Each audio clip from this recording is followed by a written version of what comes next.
Hey, brothers. Hope you're all doing well. Today, I want to have another honest conversation with you about marriage or live in relationships. Not one of those fluffy, feel good talks. I mean, a real one about the realities of marriage and deciding whether or not it should be for you. You see, earlier this week, a guy reached out to me who was having second thoughts, and I do mean serious second thoughts, about his upcoming wedding, and he wanted to get my opinion on it. Now, when I get questions like that, I will share some thoughts with them, but I always make sure to not actually make the decision for them. And that's why I'm making this video, because I thought what I had to say to him might help some of you when it comes to deciding on marriage or even, say, living together. Now, before anyone gets it all twisted, I'm going to give you the spoiler alert. I'm not here to scream, don't get married at all. In fact, if I did, that would make me a complete hypocrite since I happen to be very happily married. But you see, I went into this marriage with my eyes wide open. I got it right this time. I went into it with the full knowledge of what might happen. And that's what I want to talk to you all about. Because that's the mistake most guys make. They go in with their blinders on, thinking it's going to be perfect. And it rarely is. And that's why I'm saying that if you're thinking about marriage, you need to understand the terrain before you step on the field. Because for a lot of us men, that wedding ring quickly turns into a pair of handcuffs. So let's unpack it. And gentlemen, especially you younger ones, I'm going to need you to really hear me on this one. Because in most marriages these days, you pay for everything, but you own nothing. From the moment you say I do, your wallet becomes, at best, community property. Your income becomes ours. Your house becomes ours. Your dreams, well, you're going to put those on hold because we got bills or they might conflict with hers. And if the marriage happens to fall apart, which, by the way, as we all know, more than half of them do, guess what? She's going to walk away with the house, the kids, a sizable chunk of your paycheck, and oh yeah, all of society's sympathy. You, well, you're probably going to get a long-term stay on your buddy's couch and a court order calling you a deadbeat dad if you happen to fall behind. And don't expect anyone to care if the financial weight starts crushing you. A woman struggling gets a, you go girl, what can we do to help? A man struggling gets, suck it up and be a man. You can't complain, but she can tantrum at will. Do you ever notice how a wife can wake up mad at something she dreamt about, have a full-blown meltdown over whatever it is you did or didn't do in her dream, and now you're expected to understand her, understand all women? Yeah, but that is what happens. And then, of course, the other side of it is if you happen to come home from a 12 or 14-hour grind, pissed off and tired, and you're not Mr. Smiles, well, now she's going to be out on the internet telling the world how you're emotionally unavailable. How you're a cold, heartless bastard who doesn't care about her or her feelings. Sadly, with few exceptions, modern marriage isn't a partnership anymore for most men. It's a silence contract. One where you've got two choices. You either suck it up and deal with it, or prepare to pay dearly for your honesty. The kids, hey, they might not even be yours.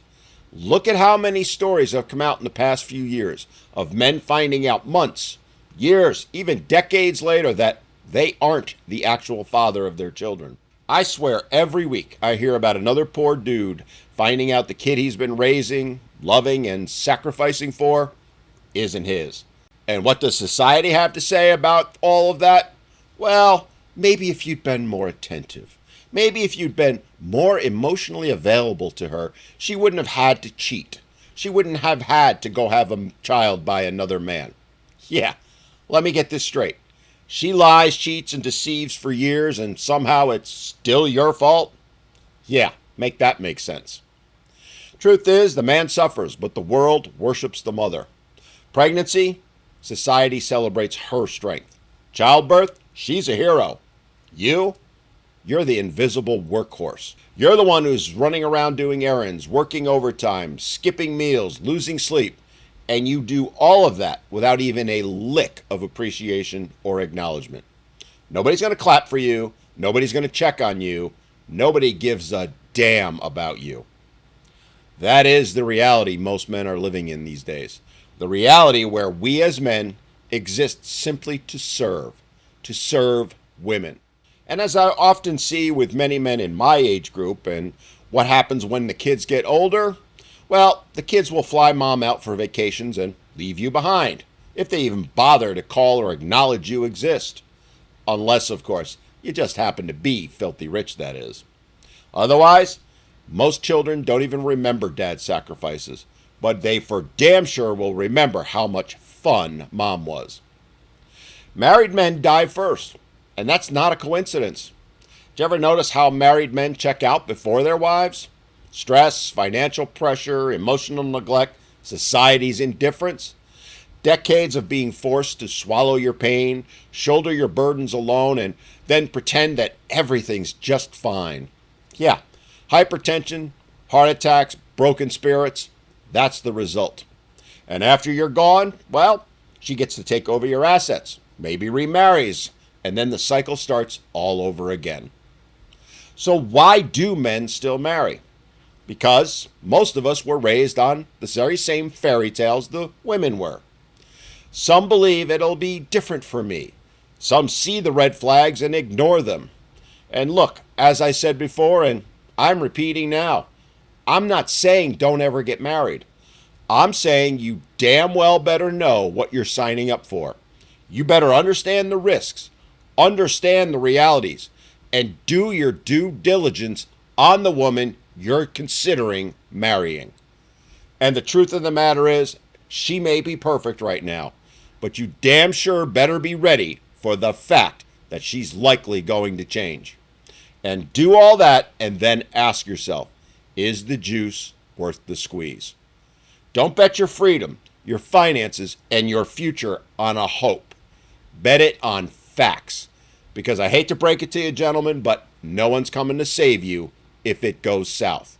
Which is exactly what I told that young man. If you have doubts, then you need to take the time to listen to them. Trust your gut. Reflect on what you're thinking and ask yourself, are they valid or are they perhaps cold feet? Think it through thoroughly and don't let society or anyone guilt you into a decision that could end up destroying you. And if you do decide to marry, then do it with your eyes wide open. Know the odds, know the risks, know yourself. All right, I want to know what you guys think about all of that. Drop me a note down in the comments. Thanks for watching, and we'll see you next time on Men Need to Be Heard.